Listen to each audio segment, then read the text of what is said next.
proud to be the chair of the Kansas Democratic Party.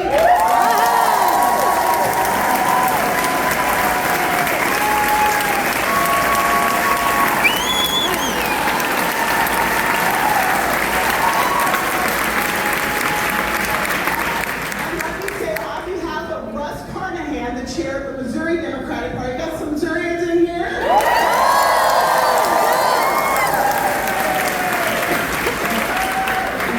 is my really good buddy. And on behalf of Russ, thank you all for coming. Let me please thank Beto Award for coming to the Midwest.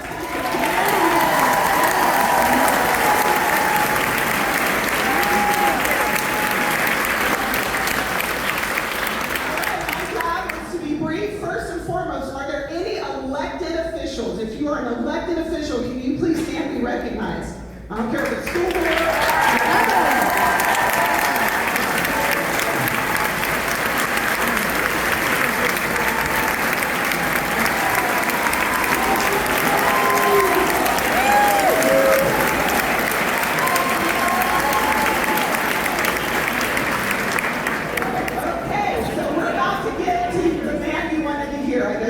And I do stilettos, but let's get to Beto. So my job is to real quick give you a quick warm-up message, and here it is. My name is Gina Repass. I am the daughter of a civil rights activist.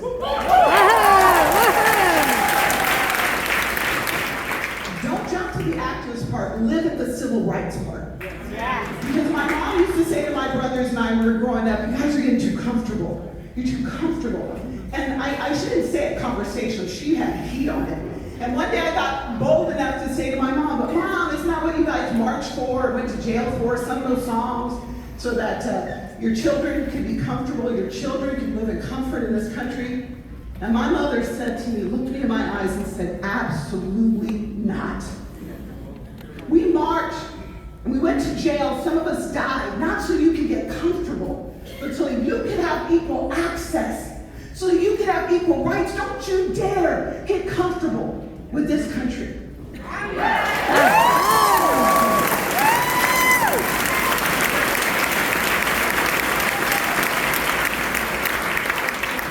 Ladies and gentlemen, I now understand what she meant. Being comfortable, and here's a visual for you, you're all smart. Getting comfortable is like coasting, right? You understand the physics of coasting. You cannot coast up. Can't do it, physically impossible. So right now, if you want your civil rights back, if you're tired of seeing people disappearing off the streets, you're tired of seeing our veterans kicked off their health care, you're tired of seeing our neighbors kicked off their health care.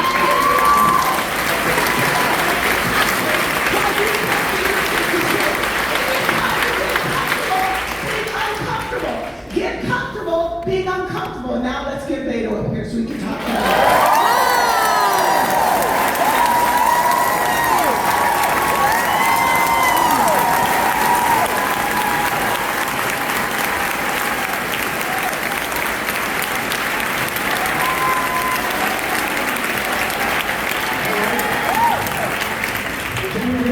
Chairwoman of the Kansas Democratic Party.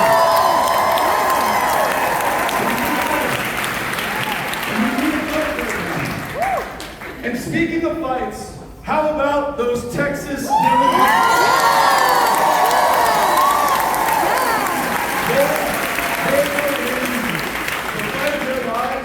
They're in the fight of our lives. They're in the fight for the life of this country. What they do and what we help them to do is going to define this country, each and every single one of us alive at this moment in America, forever in history. And it will determine what is possible going forward for every single generation that follows. And I'm going to give you a way, all of us a way, to be able to help them out right now. As you know, they have left the state of Texas to break a quorum, to deny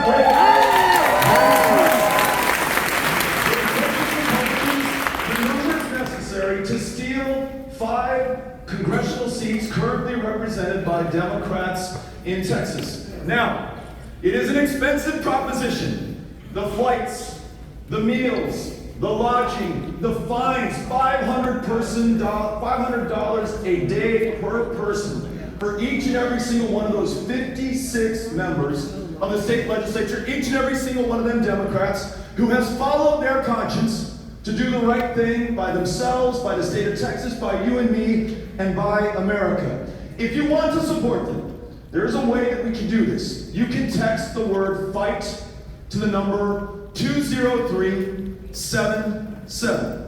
That word is FIGHT, and you can text it to 20377. Now let me make my case for those of you who aren't already picking up your phones and making this text right now. There's this story that I love perhaps beyond any other of our country, the Democratic Party, at least within the 20th century. On the heels of signing the Civil Rights Act into law, the first president from the state of Texas, Lyndon Baines Johnson, is... We have some LBJ fans, about 5 of you out there.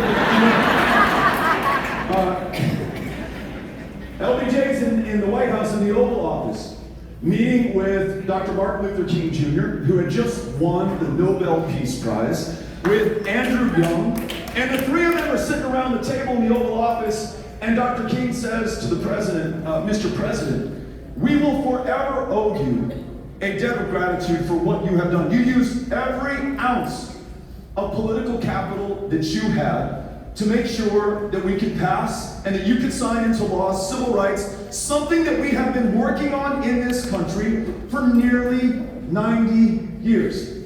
Now, Mr. President, as good as all that is, we would like to vote. The president says, what are you talking about? He says, in Selma, Alabama, for example, where the majority of her citizenry is black, there's not a single black voter on the rolls there today, and we want you to do something about it. And the president responded to Dr. King, I would like to. I think you're right, but I just don't have the power. I used it all on getting civil rights done. A dejected King and Young leave the Oval Office, and Young turns to King and says, well, what do we do now? And King says, we go out there and we get that man some power. So over the coming days and weeks and months, everyday Americans, just like you, just like me, we took to the State House steps, we wrote our members of Congress, we lit up the switchboard at the White House trying to break through, until on the 7th of March, 1965, a 24-year-old John Lewis leaves the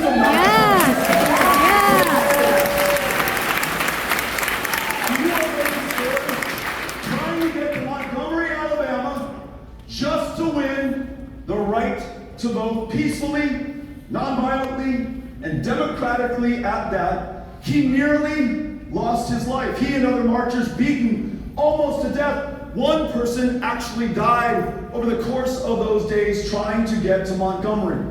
Well, thank God that the press, not the enemy of the people, but the best defense against tyranny, were there to broadcast the images of what happened in and it absolutely shocked the conscience of America. It galvanized this nation into action within 8 days, which is light speed in Washington, D.C. LBJ has convened a joint session of Congress. Every member of the House, every member of the Senate on the 15th of March, 1965. And in this great speech, which you should read or listen to on YouTube if you have the chance tonight, he says this, and I'm going to paraphrase. He says, as it was at Lexington and Concord, as it was at that courthouse in Appomattox, and I wish he'd added, as it was on that 6th of June, 1944, on those beaches of Normandy, so it is today, in March of 1965, that everyday Americans are willing to lay down their lives so that this country can realize the hope and promise that it has offered to America and to the rest of the world. And you, the members of this Congress, have the power to confer it. By the summer of that same year, Johnson is able to sign the Voting Rights Act of 1965 into law.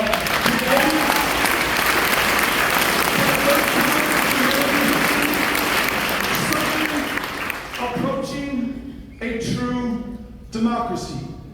It's been built upon in the following decade. Someone you may have heard of, Barbara Jordan, also from the state of Texas. The reauthorization, this time making sure that language minorities are represented. So the folks who are picking your food in South Texas, in the Rio Grande Valley, they can read the Valley as well. They can read the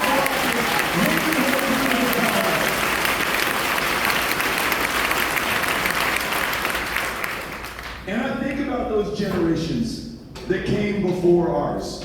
Those of 1776, those of 1865, those of 1944, those of 1965. God, how I wish sometimes that I was alive at that time to join that fight, to be willing to put my life down on the line with these great American heroes. How precious few generations get to join the fight to save this country. Well, folks, that can describe us today. In the last 6 months,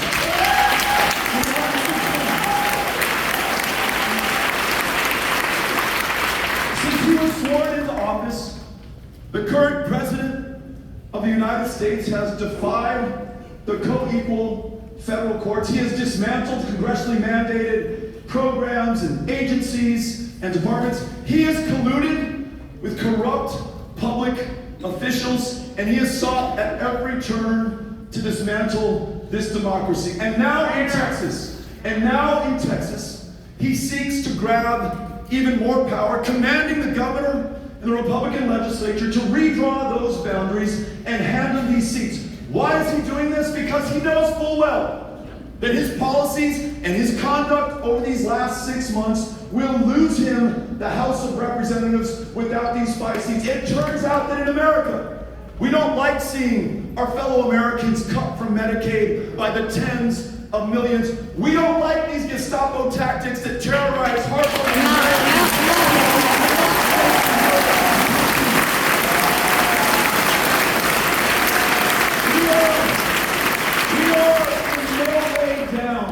with the transfer of wealth in this last big beautiful bill. $1 trillion moved from working Americans to the wealthiest people in this country, the 1%. That is in addition to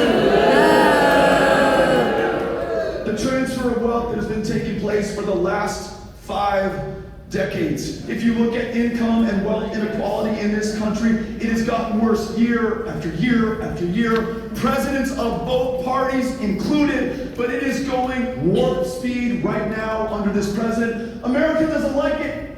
They will not return Republicans to the Congress, so he seeks to steal these seats. And thick as thieves, Republicans in Texas are going to aid and abet this step. That is why those state house Democrats have left the state. They did not flee, they are fighting. They're not fighting for themselves in Texas, they're fighting for you.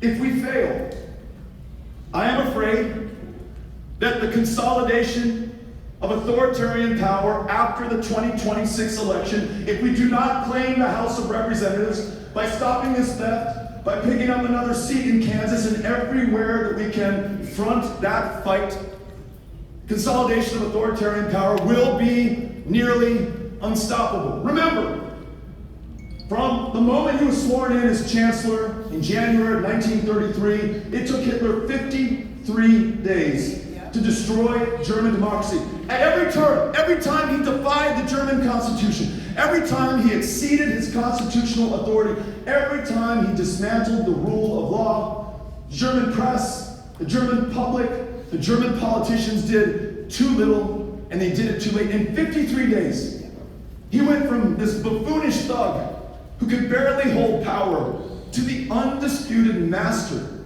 and dictator of the German people. What does that mean for us here in America if we fail to win now the fight that will be waged in 2026? It means that there will be more masked, plainclothes, federal agents without badges or warrants sweeping our fellow Americans up off the streets, and lest you labor under the illusion that it's terrorists or thugs or gang members. It is everyday people, including U.S. citizens born in this country, children in some cases,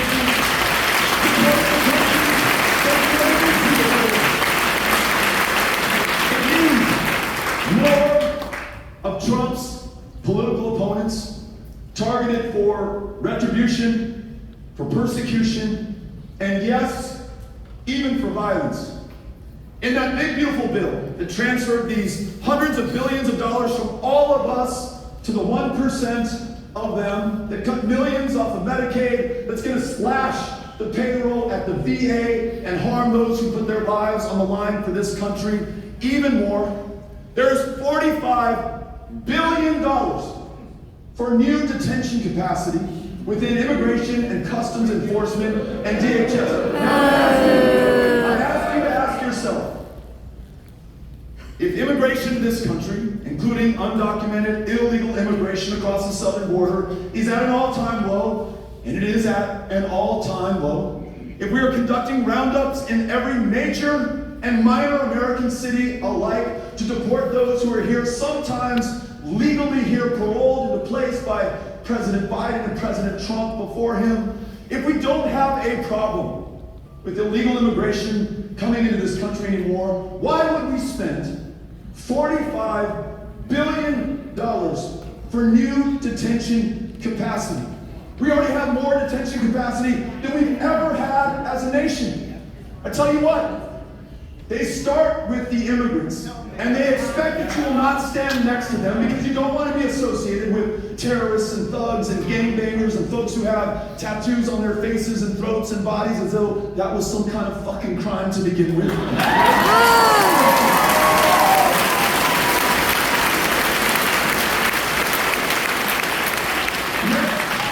Next, as Trump said on a live mic, they're going to come after the homegrown. And fair warning, his first day in office, first day he was sworn in, he issued an executive order repealing the 14th Amendment, which was ratified by this country in 1868, that guarantees you citizenship if you're born on the soil of this country. If his Supreme Court, the best that money can buy, ratifies that executive order, it sounds ridiculous to us now, but it won't. When they send the vans with those masked, plainclothes federal agents to your home or your neighbor's home because you were born in Cuba, but your kid was born here. You were born in Nigeria, but your kid was born here. Look, the O'Rourke's, as most of the other families in this room can attest to, are only alive at this moment because the United States took us in the midst of famine, to kill a million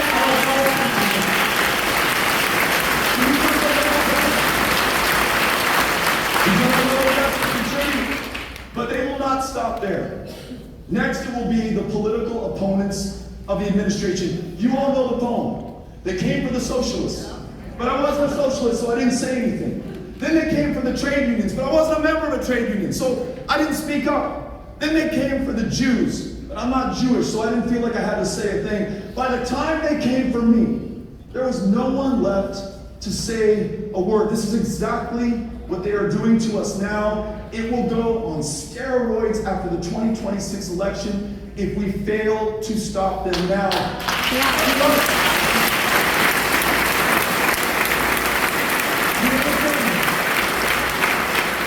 other thing that we can expect to see is a complicit, cowardly, quisling Republican majority Congress rolling out the royal red carpet for a third Trump term. He's promised us that's what he's going to do, and you and I both know that past performance is the best predictor of future behavior. Look at what he did at the end of his first term, when he was legally, lawfully, fairly voted out for office on the 6th of January 2021, inciting an insurrectionist mob that constructed a gallows to hang his own vice president on the plaza of the House of Representatives, invaded that citadel, that holy place of our democracy, the first real attack on that place since the War of 1812, and he almost succeeded. That's what he did last time. I mean, can you imagine our great-great-great-grandkids reading about us in the history books, and they read about January 6, 2021, then they read about Trump's campaign in 2024, where he promises to be a dictator on day one, where he says this will be the last vote you ever have to cast. And I can imagine some kid in the class raising his hand saying, hey, miss, so these motherfuckers still voted for me.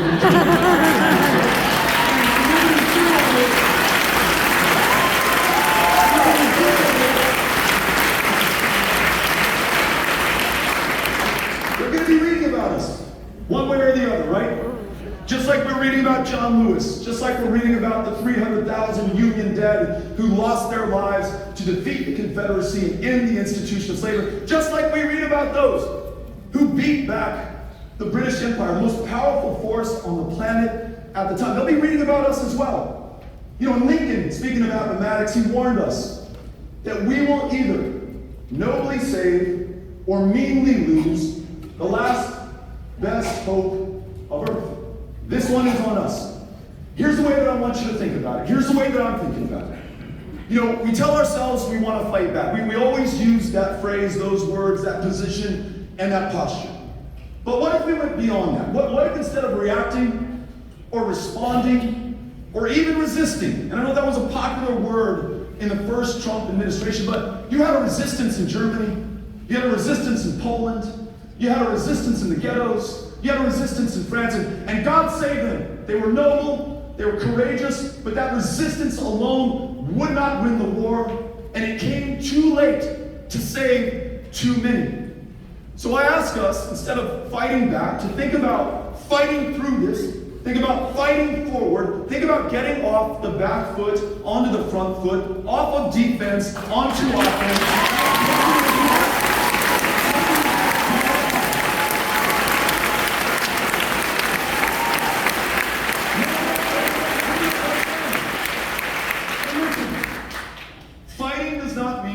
The DNC pours $1 billion into 7 battleground states, none of them named Kansas or Missouri or Texas or Alabama or Mississippi or Louisiana. What the hell are they saying to the rest of us? Do our lives count? Do our races matter? Do our representation mean anything to the rest of them? No, we fight on every front in every county of every state in Missouri.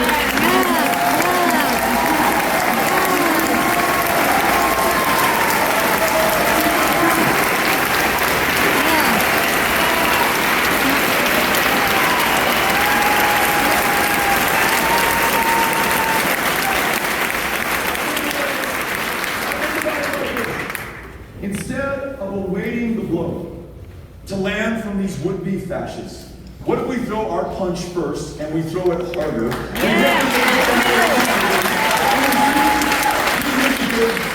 In America. So that means get behind these Texas state reps. Look, this is a tough business. Not only do they have the state troopers from the Department of Public Safety in Texas hounding them down, the Attorney General, Ken Pax in my state, has vowed to hunt them wherever they are. Greg Abbott is threatening to arrest them on a second-degree felony, to put them behind bars for what they're doing, to vacate their seats in the legislature, hold new elections, and replace them with these other dummies or quislings that he can add to the lot that he already has in the legislature. And then in addition, you have Donald Trump with the long arm of federal law enforcement, I'm sure, pursuing these Democrats wherever they are scattered over the 50 states of America today. They need our help. We must have their back. If you can, please text FIGHT to 20377. Whether you give $5, $25,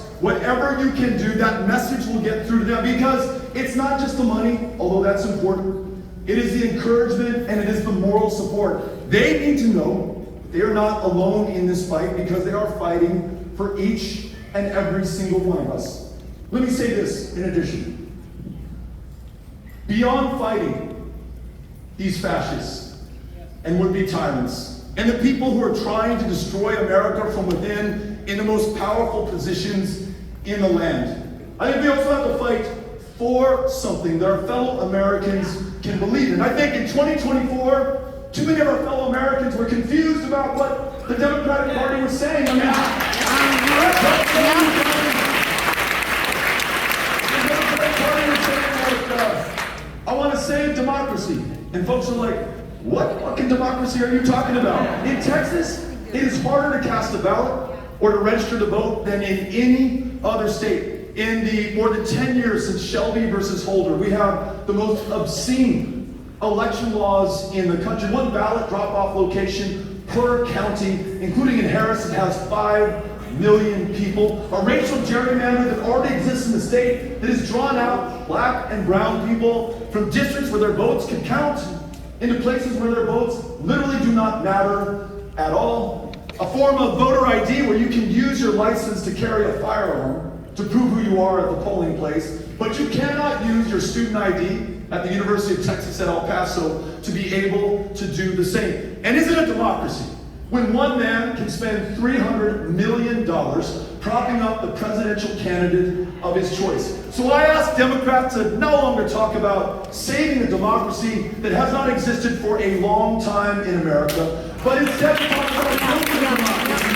that exists only in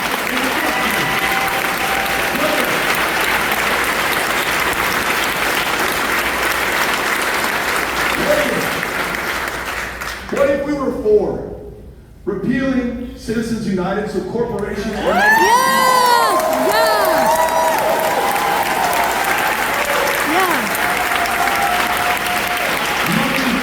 money is no longer speech, and corporations can no longer spend unlimited amounts of money purchasing candidates, outcomes of elections, the policies that our country pursues? What if we use the political power that we actually had in 2021 to pass something like the John Lewis Voting Rights Advancement Act?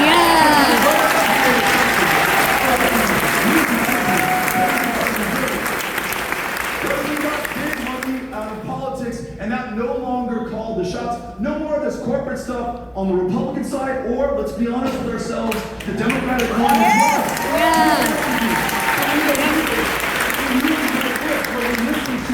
and speak to one another. Get politicians out of redistricting after we win power, return that power to the people, and let's set term limits on every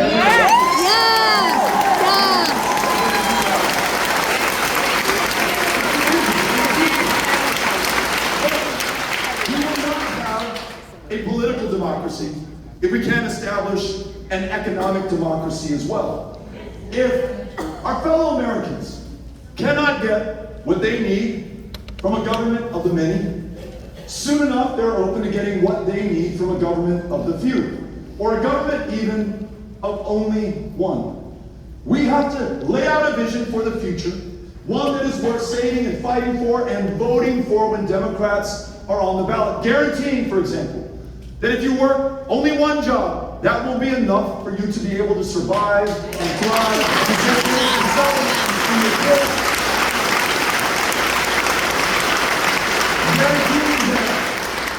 If you're sick, or before you're sick, or so that you don't get sick, you're guaranteed to be able to see a doctor, or a mental health care provider, or a nutritionist, or someone who's going to go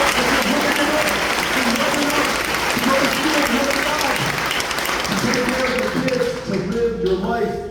What if you work at it, you're able to buy a home? Because too many Americans today are working at it and cannot afford one. Their parents couldn't. Their grandparents could. The number one issue I hear when I listen to young people at meetings like these is the hopelessness they feel at not being able to buy into, participate in, work for their piece of the American dream. You've got to make that possible.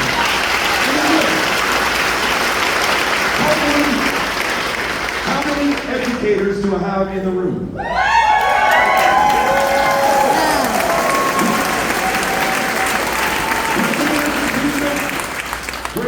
You could afford to teach school in this country without working a second or a third job to make ends meet. When your teachers are good and your teachers can deserve, but we don't take away your tax dollars and convert them into vouchers and send them to private schools at the expense of the kids in your classroom. We need an economic future that works for everyone.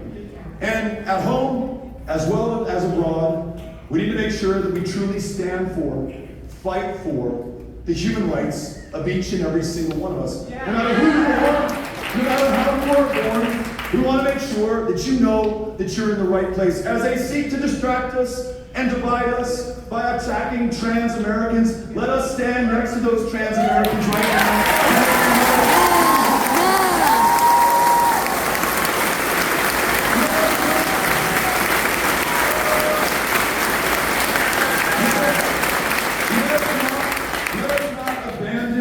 One another for the sake of political expediency or electoral convenience. This is a moment of truth. And the same holds true abroad. Imagine this: a future where America is no longer complicit in the bombing and starving.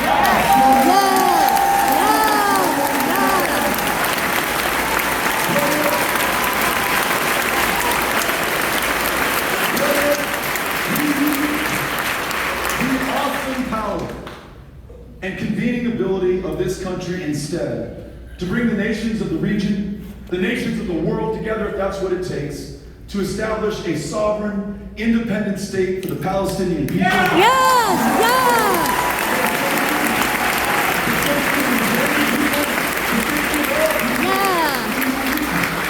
Sowing peace and reaping prosperity, not just for those affected over there, but for Americans back home who right now are funding the bombing and the killing and the death that is taking place overseas in our name, which will be remembered by those who lost the lives of their children, of their parents, of their loved ones. That does not have to be our future. And I promise you, if we approach it that way abroad, we can approach it that way at home. No longer worrying about our family members being whisked off the streets, instead recommitting ourselves to this Constitution, to the rule of law which sets us apart from so much of the rest of the world, from so much of the rest of human history.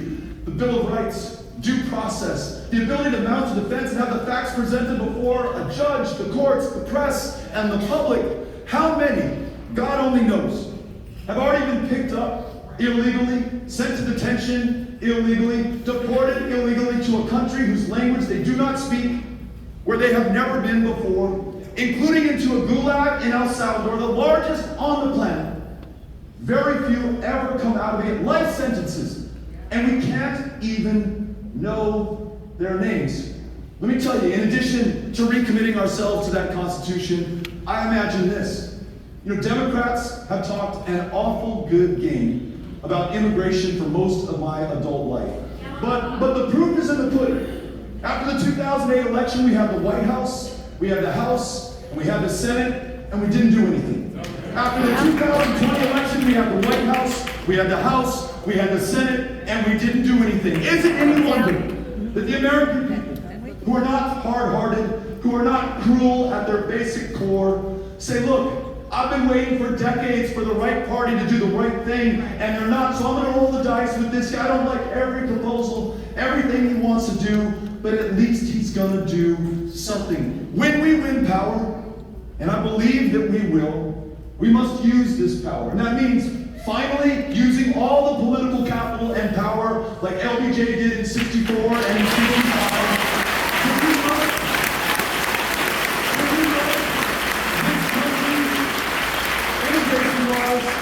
In our own image, reflecting our own values. These ideas aren't incredibly complicated. Legalize every dreamer, every parent of every dreamer,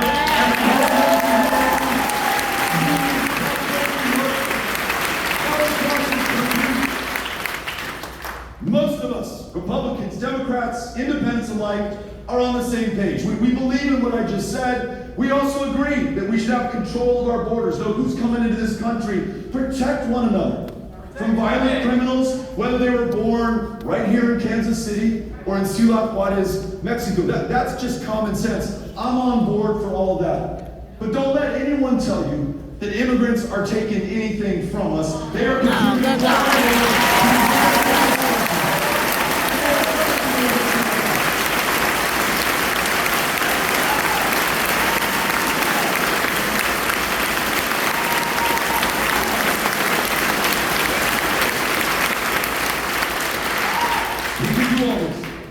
But we have to decide that we're going to do it now. Just as Donald Trump is trying to steal the 2026 election and more power in 2025 right now in this month, They certified the maps in committee on Saturday. They were supposed to vote on them this Monday before the Democrats left. If they capture those Democrats and bring them back, it might be game over. Just as he understands the stakes and that the moment is now, we must see it just as clearly. And do not allow doubt or despair to creep into your mind right now. I know it is tempting, and I have been tempted too. Who are we against literally the most powerful man on the planet, who grows more powerful every day, who has every lever of power in this country, including the wealthiest people on the planet, who have his back with no backstop on what they can spend at all. I just want to remind you of who we are at the end of the day, where we come from, and what we're made of. Those 249 years, the British Empire, the armies of the Confederacy, the divisions of the Third Reich, those elected and armed thugs of the Jim Crow South. At every turn, we did the right thing. Now it is our turn, and I ask you, are you ready to fight to save this country?